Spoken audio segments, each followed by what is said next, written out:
But Rasul sallallahu alayhi wa sallam tells us, I want you to listen to this beautiful hadith, which is in Bukhari and Muslim. He said, كيف بكم? What will you do when? كيف بكم?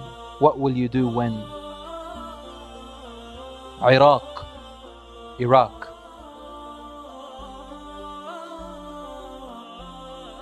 منعت العراق قفيزها ودينارها. When Iraq is denied its currency, the قفيزها is the old currency of Iraq.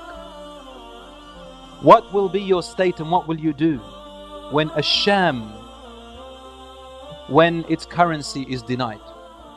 And what will you do when Egypt, its currency will be denied? And you return to where you began in the first place. What does this mean? When Iraq is denied its currency, when a country falls, its currency falls as well, doesn't it? And you no longer deal with its currency. Another currency replaces it. Al-Rasul ﷺ, or the narrator of this hadith, the Rasul ﷺ was asked, how will it fall?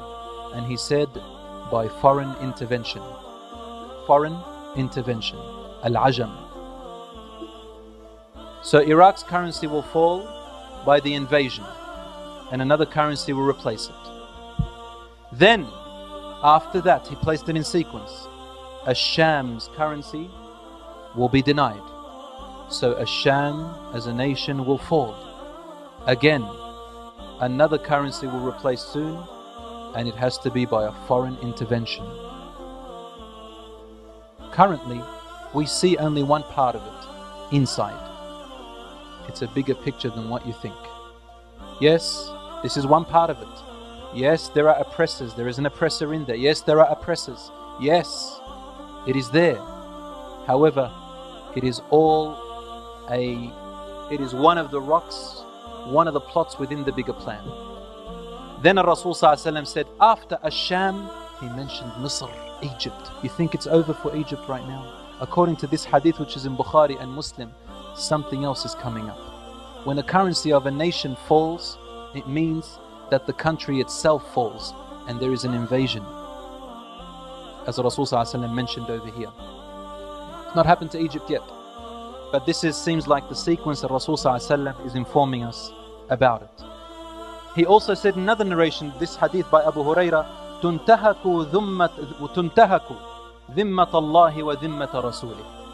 What does this mean? ذِمَّةَ Allah, meaning the Romans or the non-Muslims who used to exist at the time of Islam, when Islam ruled for more than 1,000 years. There were non-Muslims who lived in the lands of Islam, and they were called Dhummis, meaning the ones who are entrusted to us. They lived in our lands and we gave them the right to live in peace, and they had to pay something in return for our protection of them.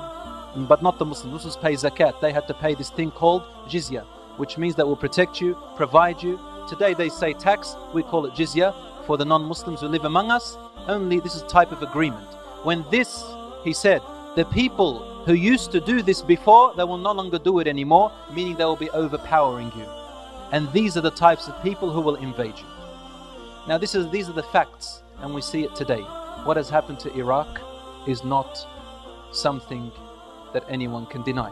And what is now happening in Asham is both intervention within and outside. And it is yet to come. Asham, however, is totally different to the rest of the world. It is different to Iraq. It is different to Egypt. It is different to everything. Asham means Lebanon, Syria, parts of Jordan, Palestine. They call it today Israel. I'll call Israeli territories are in there. Palestine and parts of Turkey. This was Asham. And you know when after World War I what happened?